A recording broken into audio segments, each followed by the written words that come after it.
Arc 6, Chapter 56, talking about what awaits. Possessing the hazardous intent to make him lose balance and fall down the spiral staircase, the girl Meili looked on in surprise.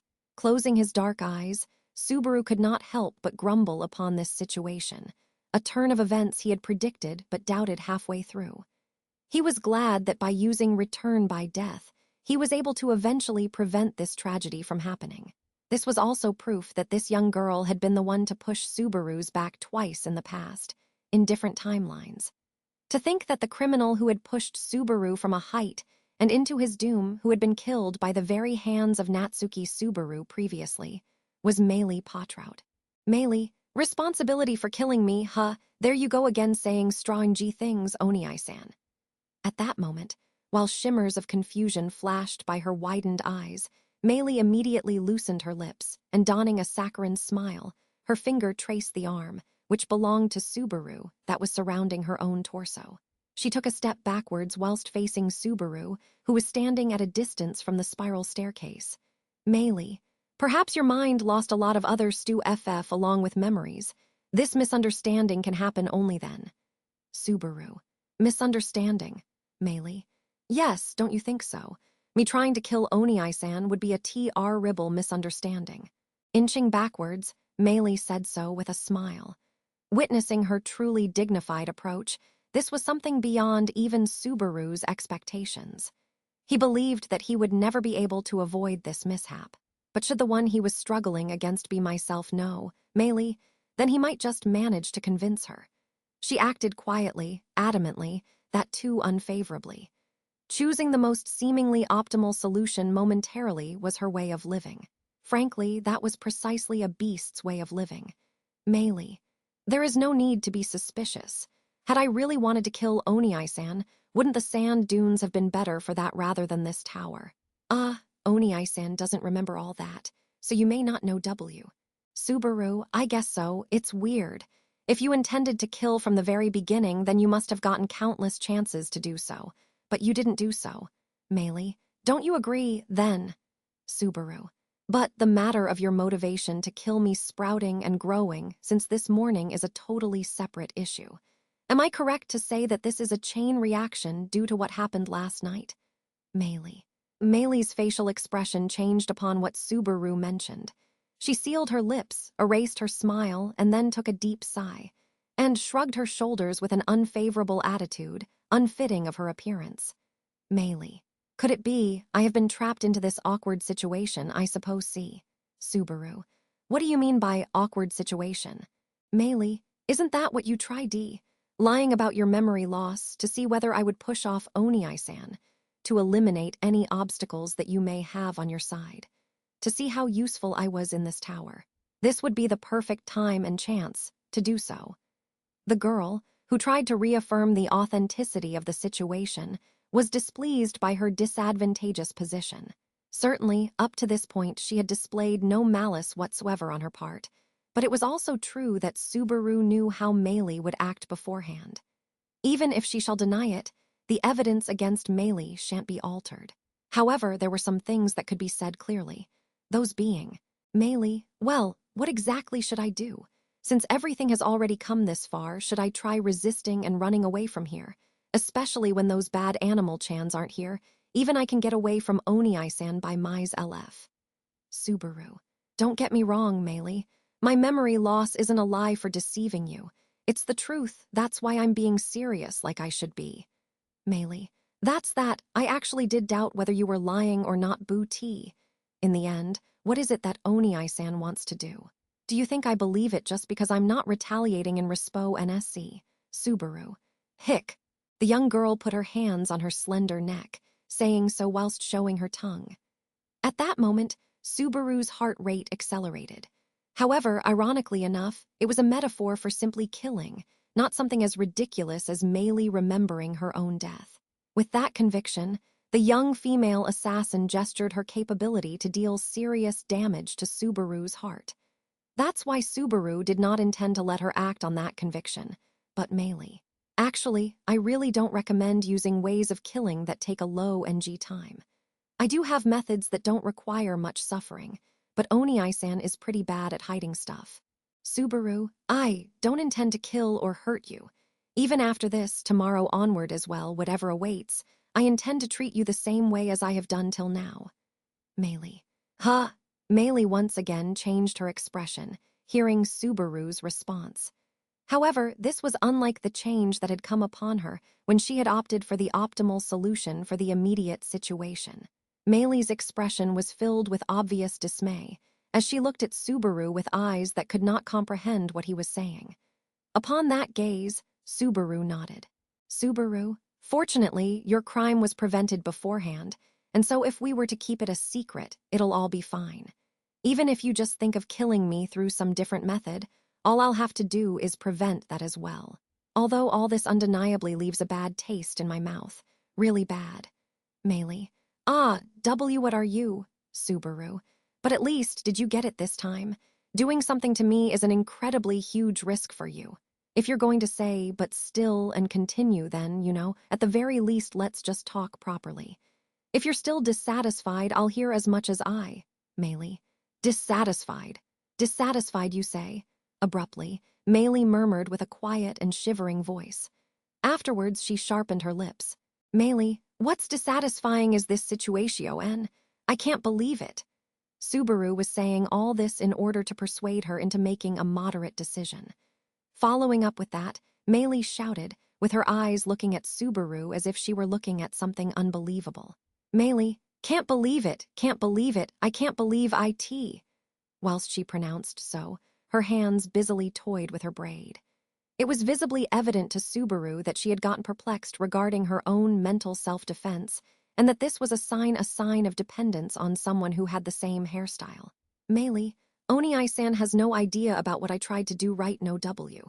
If that's wrong, then it's strong G. If that's wrong, then. With words filled with frustration, Meili's attitude was unnaturally desperate. This was Subaru's first time seeing Meili so disturbed, no. Rather, he had first seen her like this in her Book of the Dead. After what she had done last night, encountering Subaru in Taigeta, and after having a conversation with Natsuki Subaru, she had decided to kill the amnesiac Natsuki Subaru. However, this plan of murder, carried out in such a hurry, would have been a double-edged sword for her too. Although Subaru would have been pushed off to death, ignorant, how did she plan to escape the allegations of murder that could be placed upon her after Subaru's death? It was probably possible to cover it up as just an accident or perhaps not. Should it be Emilia, Beatrice, Ram, or any of the others? By now, Subaru knew that they would not let his death slide by without even trying to uncover the truth behind it. In that case, it was inevitable that Meili's crime would eventually come to light. Ram, Julius, or Echidna were much smarter than Subaru, and they would be able to see through to the truth behind his death at once. It was unimaginable to think that Meili had never taken that into her consideration. That's why this is, Subaru. This is just a desperate urge of yours. You just have a habit of murder. You don't even consider other factors for solving issues. That isn't your fault. Meili, hick, don't talk like you understand. What does Oni-san? What do you know about me? Subaru, I do know. Meili, grinding her teeth, stiffened herself as if she had been doused in cold water. Looking straight at Meili, Subaru assertively declared, Subaru. Meili, I know about you. I know it may sound pretty creepy, but I may even know more about you than the only other two people in this world that know about you, you know. Upon Subaru's shrug, Meili's worry intensified, believing that it was completely obvious. However, at the same time, Subaru was looking for a way to convey that undeniable truth he was struggling with the twisted self-love in the back of his chest. He shall remember my never-ending temptation. A whispering voice seemed to echo right before Natsuki Subaru took any action, repeatedly tempting Subaru to solve his problems through murder, the worst course of action packed with cowardice. By reading her Book of the Dead, the ghost of the dead Meili Potrout and its temptations had returned to haunt Natsuki Subaru. No, that's not it. Shaking his head, Subaru then pondered over what the girl he had killed had done. During all this time, something had happened, visibly evident from the confusion and frustration of the girl standing before him. Above all, recalling what Subaru had seen about Meili in her Book of the Dead. Considering what Meili had suffered through, it could never be said that she became simply murderous. This was not the same Meili as the one in her Book of the Dead. That was something Subaru's soft heart was somewhat sure about. After all, upon that evidence, the girl with that voice did not show herself to Subaru. Putting it terribly straightforwardly, Subaru had lived through the life of Meili by the Book of the Dead. This was her mindset in normal daily life, creating an impression, establishing a way of action. However, she never thought of ending someone's life with such lack of fairness and reason. In those days, there was an unquestionable emptiness in Meili's heart, and her experiences increased the fear inside her. But there remained alone something that glimmered within herself, its name being Subaru. Elsa Granhirt. Meili. Hick. Subaru. That is the reason why you tried to kill me, yes. Upon that question, Meili's facial expression distorted with bitterness. That was the rage of getting something sensitive that should never be touched, being prodded no, being trampled upon. However, Subaru yet dared to do so. Because, Subaru, remove your shoes when entering someone's house, but rudely walk in while wearing shoes when entering into others' hearts is the rule of the Natsuki household. As one of its members, Subaru climbed into the heart of the young assassin. This was something akin to forcing himself into her heart. A murderer of black, whom Subaru did not know but was familiar with. Just thinking about her gave rise to feelings in the heart, like a desire of relief, longing, sadness, and rage. And emptiness. The feelings that Meili felt for her were extremely complicated, yet extremely simple. Meili longed for Elsa, loved her, and admired her. That's why having her be stolen away gave rise to despair, suffering, hatred, wrath, murderous intent, and despondency. All of the time she had accompanied Subaru and the others in their journey. It had all been for the sake of revenge, could not be said for her unskilled self. In fact, it could be said that Meili was very clumsy. A despairing young girl who was ignorant about her own emotions, enough to not know about the depth of the scar in her heart. A professional assassin who made up her own environment, that's who Meili Potrout was. Subaru. Did you want to take revenge? Meili. I don't know Subaru. Even so, Elsa was. Meili. I have no such wish. I am well aware of that. Meili shook her head twice in response to Subaru's question. Subaru understood Meili's feelings, and Meili was also well aware of where Subaru's words were coming from. In this situation, Subaru and Meili stood equal to each other. That's why, filled with sadness and stuck in a dark chamber ignorant of the correct answer, all she could do in order to express her emotions was to act like the assassin she is and murder. At the same time, the hatred that Meili held while remaining trapped in that world left solely that option for her. Despite all this, Meili's desperation for Elsa did not reach its end. For Meili, Elsa may have been a shining light, but that light was far too dazzling for ordinary people to follow. Subaru, I know that you are holding back your feelings, but the answer you're looking for probably cannot be found this way. That's why. Subaru, leave this place to me. I won't make things worse. At the very least, I'll work hard to make sure things don't get worse, if you'd believe that. Meili, I ka-ent, trust. Anything which may come out of Oni-san's mouth, no matter how forcefully Subaru persuaded, Meili, who was hiding her face, did not nod even slightly. That was obvious, because that meant finding a way of action that did not exist in her way of life. On the other hand, there was Natsuki Subaru, who shall propose and preach whatever he wants to without flinching even the slightest. On top of that, if a senior ever invited him to a place with full preparation and bashed him, even Subaru would be surprised by how much it would sting. Henceforth, since he had an idea that she would say this, he had well prepared other measures. Subaru, so what comes out of my mouth cannot be trusted, I will reflect on that. Thanks, until yesterday I was already pretty bad with promises. That's why, Meili. That's why, Subaru. Instead of a promise between you and me, let's make a promise between you and us.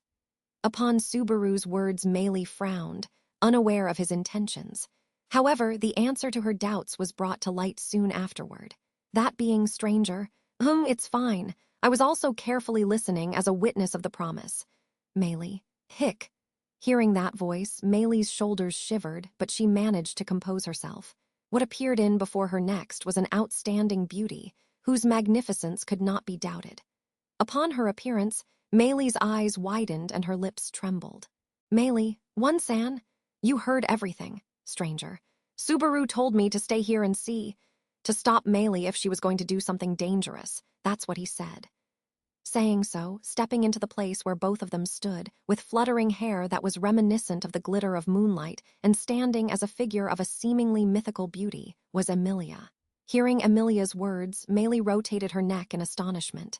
Meili, if I did something dangerous, not Oni-san. Emilia, yeah, if Meili did something dangerous. Well, is it okay now, Subaru? Subaru, yeah, that's right. It's just that it made me a bit anxious. Emilia, why are you turning your face away? Did something happen, Subaru?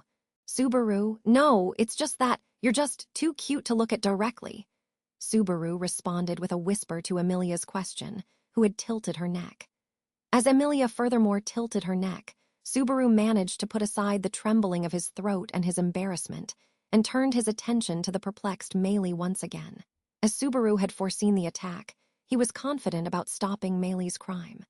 The problem after that was the occurrence of Natsuki Subaru. Speaking of his purpose, it may be possible that in the loop when Natsuki Subaru had killed Meili, it may have been simply self-defense against Meili's attempt to murder. And immediately after stopping her, Natsuki Subaru did not necessarily take actions against Subaru's will. Therefore, Subaru determined that he would leave this problem to people stronger than him. He has complete faith that even if his consciousness disappeared and Natsuki Subaru appeared, Emilia will certainly know. His comrades shall certainly do something about it. Emilia, listen, Meili, I believe what Subaru has said. If Meili can't believe it, then it's fine to just carefully observe him. And if he breaks the promise, I'll be angry alongside. Meili, observe Oni-san? That's weird. Isn't that strange? Observing Oni-san and one-san is what Emilia. If Meili wants to do something bad, that can be only after Subaru actually breaks the promise. Till then, observe whether he breaks it or not. Isn't that fair? Meili was confused by Emilia's words, who bent enough to have their eyes at the same level. Inside her mind, her ways of coping with and solving truths and circumstances distorted and crumbled. Subaru, you seem to be about to make a huge mistake, but mine and Emilia-chan's nice save somehow prevented that. That's why, this is your chance to learn how it should have actually been done. This is your chance to find a different solution than killing me. It's a bet. Meili, bet. Subaru, settle down the evil feelings inside you and see whether you still want to kill me or whether you've changed your mind. I'll also do my best at giving you lectures about morality. Scratching his head, Subaru laid down this path for Meili's confusion. Frankly, unneeded care was unneeded and intrusive. There was a certain way of living that Meili had followed until now, and Subaru was trying to arbitrarily open new options for her. But should she refuse it, her path will meet a dead end because of the sand tower. If her way of life is followed, they couldn't possibly ever conquer this sand tower together. And Subaru, I'm not letting you get off this train. I don't know how old you are or anything, but when I was around your age, I got the adults around me to help me all the time. Meili, Subaru, that's why I will help you even if you don't want me to. You are far too young to think stuff like what you should be doing or refusing adults' help. Saying so, Subaru stepped forward to reduce the distance between him and Meili. Seeing the distance between them shrink, Meili's shoulders shivered. Subsequently, Subaru patted the head of the nervous Meili, who looked up with uneasiness in her eyes. He won't crush that thin neck. He presented this decisively different alternative to Natsuki Subaru. Meili was a child that did not need to die. And Emilia, I sincerely request please trust Subaru. Trust us, Meili. Meili. Ah! While Subaru caressed her head, Emilia hugged her from behind, leaving her completely immobile. Embracing her body, Emilia rubbed her cheek against her as Meili lightly bit her lips. Emilia. This sand tower is a place too small for you to decide something big. Emilia, leave this place, go to a bigger place and find your answer there. We will also work Ria Ellie hard. Teaching her all this when she possessed feelings, whilst trapped in such a cage, was not exactly the best thing to do. Even so, this was the only way Subaru could have said it. With complete, utmost care and kind words, they conveyed it to Meili. In response, Meili repeatedly and thoughtfully glanced into their eyes. Meili, I don't want to forget about Elsa. Subaru, ah, that's fine. There is no need to forget someone you loved. It's just that we LL. Cutting his own words off, Subaru thought of the beautiful woman of black he witnessed in the Book of the Dead. What a strange impression. He had never been in contact with her, yet she still has a sense of familiarity. Reminiscing such an opponent, Subaru subconsciously stroked his guts. Subaru, even if it's someone you love, I wish you don't imitate their way of doing things. Yes, he believed so. Meili was powerless, had lost her path, but still, after several silent seconds had passed, she nodded.